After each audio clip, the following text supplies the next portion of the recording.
José Antônio Kast foi eleito presidente do Chile no domingo, alcançando mais de 7,2 milhões de votos, enquanto Janet Jara obteve cerca de 5,2 milhões de votos, 58,18% para Kast e 41,82% para Jara.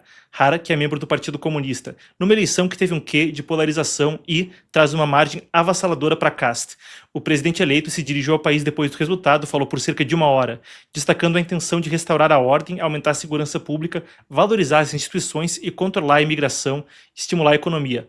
É parte de um vasto pacote aí de desafios que vem adiante no Chile e também falou, de certa forma, pacificadora. Afinal de contas, havia uma parte do establishment político no Chile que o retratava como um candidato extremo. O discurso foi em tom conciliatório, pedindo então ao divino as virtudes da temperança, da sabedoria e da fortaleza para poder agir bem frente ao país. Ele então começou com um discurso que tinha esse crédito ao divino, um cara de tradição de fé cristã. Depois frisou a importância da firmeza para enfrentar o que ele diz que destrói o país. Como a gente citou, imigração ilegal, crime, outras questões que a gente vai pontuar. A gente tem um terço do discurso dele, vamos conferir. Chile necesita, al mismo tiempo, firmeza.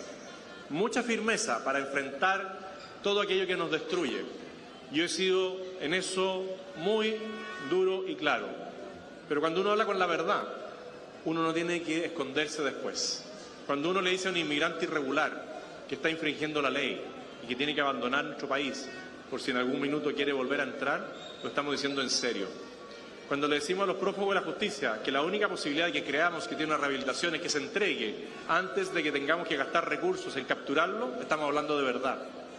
¿Puede haber una nueva oportunidad para un criminal? En algunos delitos sí, pero esos que están prófugos tienen que entregarse. No nos hagan esforzarnos en gastar plata, dinero, recursos que tienen que ir para la salud, para educación, para vivienda, en ustedes. No nos pidan aquellos inmigrantes irregulares que gastemos todos los fondos sociales para ustedes. Nosotros somos un país acogedor, pero aquellos que no la cumplan, tengan claro que no van a ser bien acogidos en Chile. Tenemos que tener mucha firmeza contra la delincuencia, el crimen organizado y la impunidad y el descontrol. Pero también tenemos que tener mucha grandeza para reconstruir la convivencia, el respeto y la confianza de nuestros compatriotas. Se você acha que o discurso parece familiar, você provavelmente acertou. Kast é a manifestação do chamado fenômeno nacional populista no Chile, frequentemente comparado a líderes na região como Bukele, Milei, Trump, Bolsonaro. Tem esse tipo de caldo do direitista anti-establishment. Já vinha tentando fazia tempo chegar à presidência. Quase conseguiu da última vez, acabou perdendo no finalzinho para o Gabriel Boric, o atual presidente do Chile, o presidente mais jovem da história do país, com cerca de 30, entrou com 35 anos, agora deve estar perto dos 40. A repercussão internacional por isso também tem um quê muito interessante, e aqui ao meu lado você vai acompanhar algumas das reações de líderes internacionais. Entre eles, o secretário de Estado dos Estados Unidos, Marco Rubio, que deu os parabéns a ele então. Eu vou citando e você vai passando comigo. Depois, presidentes latino-americanos, como Santiago Peña, do Paraguai, que deu aí os sinceros parabéns, e Santiago Peña, claro, outro dos líderes que vem nessa cauda de direitistas pelo continente. Rodrigo Paz, Rodrigo Chaves, aí passando por Bolívia, a gente tem ainda Cláudia Sheinbaum no México, e aí de forma interessante, Lula, o presidente brasileiro, que falou o seguinte: cumprimento José Antônio Kast por sua eleição à presidência do Chile e o povo chileno pela sua participação em um processo eleitoral democrático, transparente e ordenado. Faço votos de pleno êxito ao presidente eleito no desempenho de seu futuro mandato. Seguiremos trabalhando com o novo governo chileno a favor do fortalecimento das excelentes relações bilaterais, dos sólidos laços econômicos e comerciais que unem Brasil e Chile, pela integração regional e manutenção da América do Sul como zona de paz. De forma interessante se pontua isso, porque quando se fala de Venezuela, Trump, etc., é um papel interessante que Kast deve mudar no tabuleiro. Case in point, para a gente explicar do que a gente está falando, na sequência você vê a comemoração de Javier Milei, o líder argentino. Ele publicou um mapa, que a gente deve ter aqui na publicação dele. Você está vendo aqui ao lado então, onde ele fala: a esquerda retrocede, a liberdade avança, e aí faz aí a sua gíria tradicional. Ele colocou esse mapa, onde você vê em azul os países que têm uma liderança direitista no momento, comparado em vermelho, os países que têm uma liderança esquerdista. E é muito interessante, afinal de contas, lá atrás, quando Gustavo Petro era eleito na Colômbia e o Lula da Silva era eleito no Brasil, Xiomara Castro em Honduras, em 2022, o pêndulo ia para o outro lado, tirando Costa Rica ou uma outra exceção, Panamá, todas as Américas, de Trudeau no Canadá até Alberto Fernandes na Argentina e Boric no Chile, indo à Terra del Fuego, O continente inteiro parecia dominado então por líderes à esquerda. Não é mais o caso. Talvez no cerne desses acontecimentos a gente consiga condensar um pouco disso na fala de outro líder, Gustavo Petro, que colocou uma perspectiva, ele que está em atrito pleno aí com o líder americano Donald Trump, colocou a perspectiva esquerdista, ele que é talvez o líder mais radical à esquerda já governar a Colômbia, falou o seguinte, que eram os ventos da morte do norte ao sul. Atenção, grã-colombianos, usou até um termo aí de integração regional envolvendo Peru, Venezuela, resgatando uma história lá atrás da época do Simão Bolívar. Disse que meu tweet sobre a derrota progressista no Chile foi bloqueado, espero que seja restaurado. Tá aí o comentário dele então. Como a gente falou, isso é parte de um quebra-cabeça grande, que envolve não só a questão regional, mas mesmo a história do Chile, que teve, entre os governos militares da América do Sul, aquele que foi mais repressivo contra movimentos comunistas, e de fato também teve, entre seus movimentos comunistas, alguns dos mais afoitos em buscar revolução armada e violência. A gente vai desdobrar isso na sequência agora, então, em um painel. Eu recebo, na sequência, Manuel Code, analista de assuntos internacionais aqui no Epoch Times, também nossa editora lidando com assuntos de Eurásia, e tem muito a ver, tá? Chile, Triângulo do Lítio, etc. Tem aí uma peça no xadrez global. E ainda a gente conversa com o ex-chanceler brasileiro, Ernesto Araújo, ele que também é um profundo conhecedor de José Antônio Kast, com interações pessoais com ele ao longo dos anos. Chama o painel, então, a gente vai para os nossos convidados.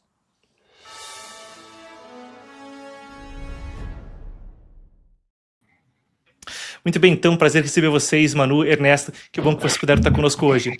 Bom, eu vou começar então com o ministro.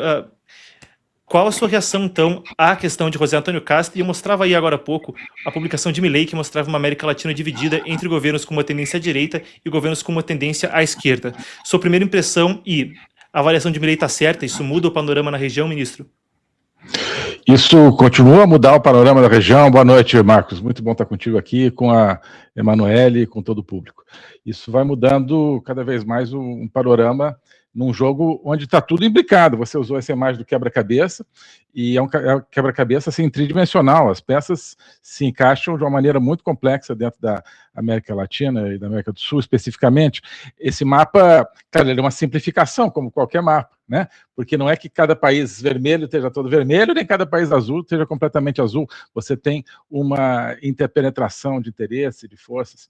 E agora as forças que são a favor da liberdade, a favor de uma América do Sul inserida na civilização ocidental, com democracia verdadeira, essas forças se revigoram, não só no próprio Chile, é claro, mas na Argentina, como a gente viu com a comemoração do Milei, claro, e no Brasil também, né? Então, foi uma sensação de alívio, porque a gente esperava a vitória, mas quando ela se concretiza, a gente fica realmente aliviado. Foi uma sensação pessoal de muita satisfação pela amizade que eu tenho com o Castro, e uma sensação de esperança em relação ao nosso Brasil. Várias portas têm se fechado, né? Mas acho que agora uma janela se abriu. Ministro, antes de eu te passar a palavra, Manu, eu queria também te perguntar como o seu trato pessoal com ele, que tipo de pessoa é o José Antônio Kast, lidando com ele, parece ser um cara, nos discursos pelo menos, de muita fé, e dessa questão dos valores como católicos, né? Um sujeito que tem 9 filhos, claro, acredita aí na questão da família. Mas tratando com ele interpessoalmente, como ele é enquanto pessoa? Então, Marcos, tenho grande admiração por ele. Ele é uma pessoa exatamente de muita fé, de muita devoção, e é uma pessoa de muita simplicidade, de muita acessibilidade. Ele não tem nenhuma pretensão de nada, de ser mais do que simplesmente o presidente eleito do Chile agora, e o político mais importante do Chile nesses últimos tempos, mas é uma pessoa que escuta, né, escuta opiniões minhas, de todas as pessoas com as quais eu já vi ele conversando. Ele transmite sempre serenidade, eu acho que é a palavra que mais me ocorre, sabe? Assim, o mundo está caindo, não, está lá o José Antônio Kast, não, olha só, tranquilo, a gente vai resolver isso aqui. Uma confiança muito profunda, muito autêntica, sempre com um sorriso, assim, acho que muito, muito autêntico também. Então, é uma figura diferente do Milei, por exemplo, né, que tem mais, né, age mais, né, gesticula mais, claro, até como argentino, né, e acho que são figuras que se complementam, né, e mostrando que justamente esse ambiente do conservadorismo, da direita, tem uma diversidade muito grande. Mas, então, eu tenho a melhor das expectativas tá? É alguém que sabe da importância gigantesca que o Brasil tem para qualquer projeto de restauração completa da liberdade na América Latina, alguém que tem uma noção da região muito boa, uma noção de mundo muito boa, e com essa raiz realmente no domínio digamos, da filosofia de vida, né? Da fé, no caso, da religião cristã, e o que é fundamental. Ele é um político extremamente hábil, me parece, entende tudo de economia, entende tudo de gestão, mas não basta a economia e a gestão se você não tem essas raízes, e eu acho que ele as tem. Manu, Milei então publicou isso a respeito do assunto, colocando isso como parte de um quebra-cabeça na região. O quão relevante você acha que é de fato?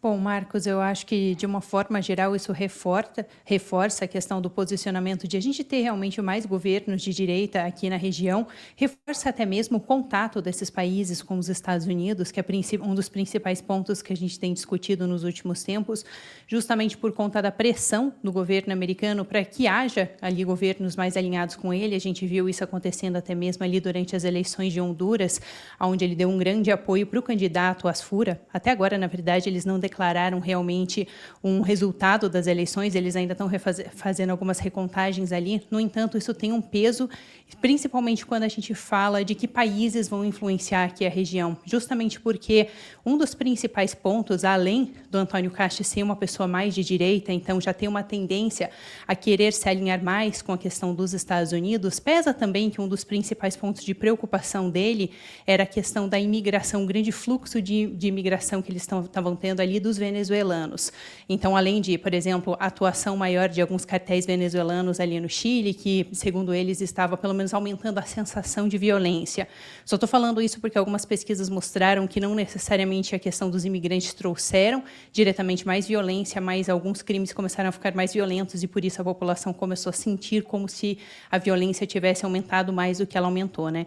Então, todas essas questões, principalmente porque a gente viu essa postura mais linha dura do Trump com a questão da Venezuela, devem aproximar, então, o governo Castro de Donald Trump e traz um peso maior, então, para a influência americana aqui na região e afasta um pouco a questão da influência chinesa, principalmente que a gente tem ali, como você mesmo comentou, o Triângulo do Lítio, então, algo que seria de muito interesse para o governo americano. Então, acho que, principalmente isso, e um alinhamento também, uma conversa entre esses governos de direita e, como o próprio ministro já comentou, vai trazendo um balanço para a região, até porque são posturas diferentes, realmente, de outros líderes que a gente viu de direita que se elegeram recentemente. Manu, brevemente, antes da gente poder prosseguir, sobre isso do Triângulo do Lítio. Então, ali, claro, no norte do Chile, perto da Bolívia, etc., lá existe uma região mineradora que tem uma importância estratégica grande também para a China e para a disputa estratégica entre China e Estados Unidos. Explica para a gente um pouquinho desse contexto antes da gente prosseguir.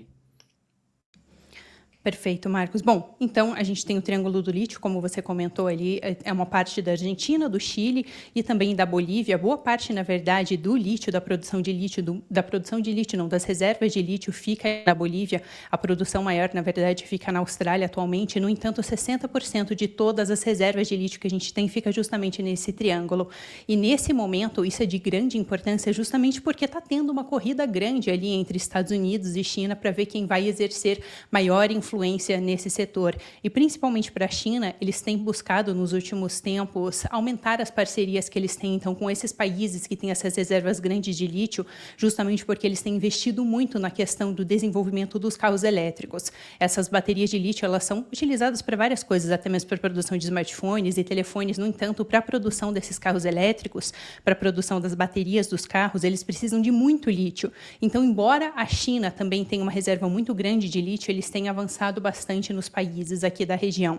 Agora, até vale destacar essa questão da reserva de lítio para o ponto dos Estados Unidos, porque ali na Argentina, por exemplo, e na Bolívia, a China tem uma atuação muito grande. Mas, curiosamente, ali no Chile, na verdade, quem atuava era uma empresa americana e uma empresa chilena para a extração do lítio. Só que nesse último mandato, na verdade, acho que foi no início desse ano, o Boric, ele anunciou, então, que eles iam começar a fazer uma estatização do setor de lítio, ou seja, todas as empresas privadas que atuam ali para a extração de lítio no país, eles precisariam de alguma forma trabalhar junto com as empresas estatais, o que ia diminuir muito então a atuação, a independência da atuação deles. Por isso, a eleição até mesmo de Cast pode dar uma flexibilidade para que as empresas americanas possam então continuar atuando ali nesse setor de lítio ali dentro do Chile.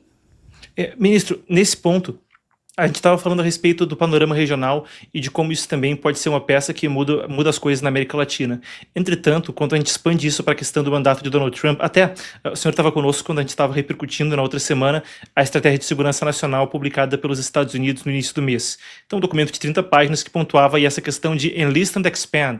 Então, buscar encontrar quais são os aliados-chave e expandir a relação bilateral. Da perspectiva do governo americano e da perspectiva da estratégia dos Estados Unidos com ênfase na América Latina, a questão de Cast facilita, então, esse trânsito. O que esperar da relação entre Cast e Trump? Chile, ao longo de muito tempo, se afirmou como uma das lideranças na América Latina, na América do Sul, em grande parte pela excelente relação que eles desenvolveram com os Estados Unidos. Isso é uma coisa histórica já do Chile, desde os anos 90, enfim, até antes. E enquanto, né, o Brasil estava jogando pedra, né, nos Estados Unidos, já desde o final do governo da FHC, o Chile assinou um acordo de livre comércio com os Estados Unidos, que ajudou muitíssimo a economia do Chile, expandiu a sua rede de investimentos e tudo isso.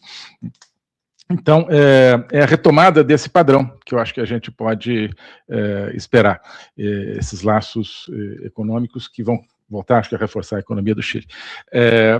E agora, claro, estamos num outro momento, em relação aos anos 90, muito mais complexo.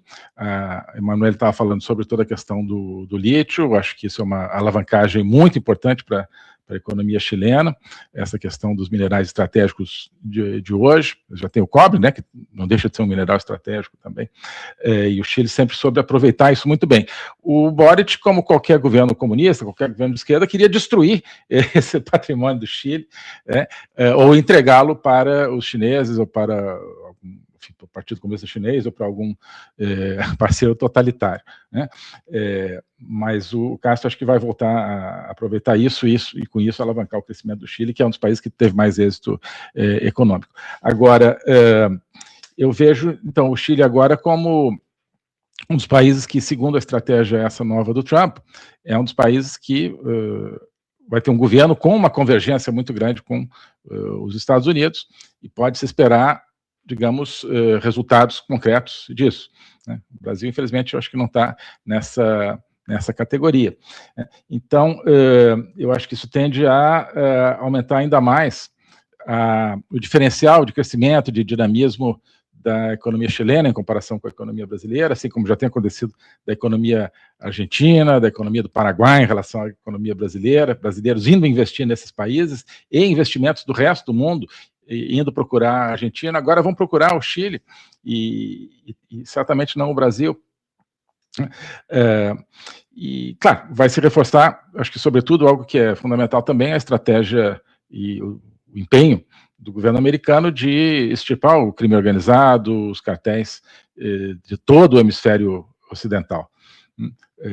É uma das prioridades do Cast, o combate ao crime organizado. O crime organizado, acho que nunca penetrou tão fundo no Chile como no Brasil, na Bolívia, no Peru e em outros países. O Chile teve essa sorte. A esquerda não teve tempo, né, de autocontaminar o país com o crime organizado, como a esquerda no Brasil e em outros lugares. Então, me parece que o crime não penetrou as instituições, não penetrou o funcionamento da economia, como em outros países da região. Talvez seja uma tarefa mais fácil do Castro. Agora, de toda forma, vai ser um aliado importantíssimo, né, na luta contra os cartéis, contra a PCC, contra o Comando Vermelho. Isso tudo virá, né, já estava acontecendo, virá de uma maneira cada vez mais explícita, será um aliado importantíssimo para apoiar desejamos, novo governo venezuelano, democrático, como tende a acontecer proximamente, né? Então, e cada vez mais a influência recíproca nos países latino-americanos e sul-americanos, sobretudo, é muito grande, é muito grande, vai além da questão dos governos, né? O centro de gravidade vai mudando, porque as sociedades estão cada vez mais próximas, e essa agenda do combate ao crime é cada vez mais fundamental. Então, eu vejo tudo caminhando bem nesse sentido, e só o Brasil caminhando, né, na estrada aí que vai para o abismo do crime organizado e de outras mazelas. Mas, quem sabe, esses ventos aí nos animam, né? Manu, nesse sentido, eu tô aqui com alguns itens de pesquisa. Então, isso aqui é do Acoforag, que então é uma medição que fala a respeito do Chile entre os 25 países em uma lista de mais terrorismo, entretanto, o único que não está em guerra. Nesse sentido, é por uma questão de centenas de conflitos, 400 incidentes, incluindo danos de propriedades e maquinário, entre 2021 e 2023, isso no sentido também de uma série de questões de confrontos com facções indígenas ali dentro. Depois, nessa questão do crime organizado, a gente também tem o Global Terrorism Index, Índice Global de Terrorismo, registrando então aí entre os 25, e a Coforag, então, falando a respeito de 400 incidentes registrados no Sul em questão de conflito com facções indígenas. Casta agora está lidando também com a questão de imigração. Então, são 2 milhões, 8,8% da população do Chile de imigrantes, dos quais 350 mil são ilegais, incluindo aí vindo do Haiti e da Venezuela. Então, 2 pontos aí agora que Casta vai ter que enfrentar, que são, como o ministro estava falando, coisas que permeiam toda a região. Então, questão de combate com crime organizado, a questão da proximidade com o Equador, né? O Porto de Guayaquil é um hub para mais de 22 organizações criminosas transnacionais e estima inside crime. Então, um dos pontos aí de se esperar de cooperação regional é essa questão do crime organizado e também do antiterrorismo, né, Manu?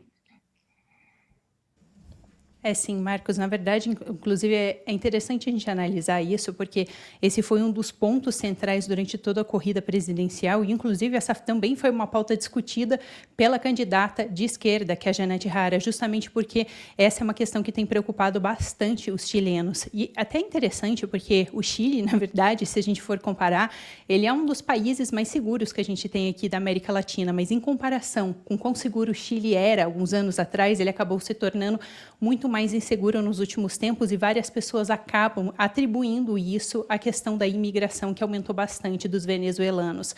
Até porque eles fizeram várias pesquisas e boa parte do crime que aumentou não necessariamente está relacionado com os venezuelanos que imigraram, mas como eu comentei ali na minha outra resposta, existe essa sensação maior de que o crime aumentou bastante porque muitos dos crimes que vieram junto com a imigração desses venezuelanos estão relacionados com os cartéis, então, que fazem o tráfico de pessoas ali para dentro do Chile. Justamente eles destacaram o Trem de Aragua, que é essa quadrilha, então, venezuelana, e por conta disso os crimes acabaram se tornando mais violentos ali dentro. Outra questão também que foi destacado da imigração dos venezuelanos é realmente a diferença cultural.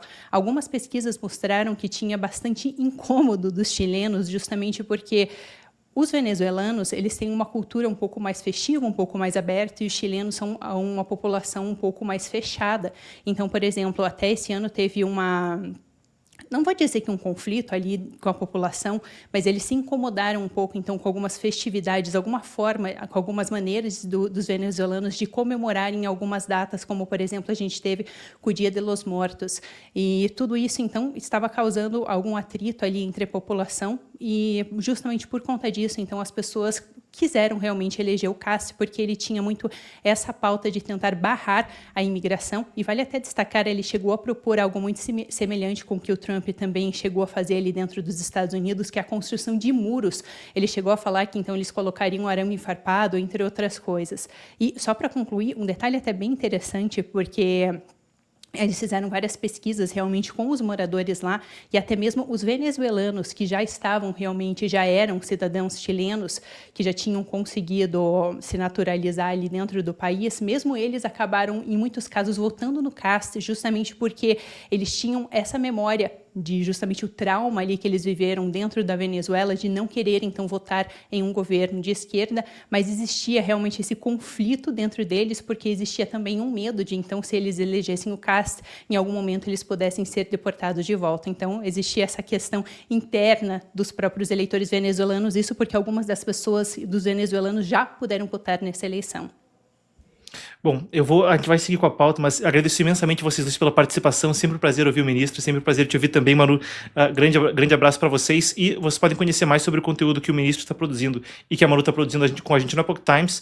Aqui embaixo, então, vamos deixar os links na descrição. Aliás, o conteúdo da Manu no Chile em Foco vocês já conhecem, mas fazer o convite, ministro, brevemente, se quiser convidar o pessoal para conhecer teu material.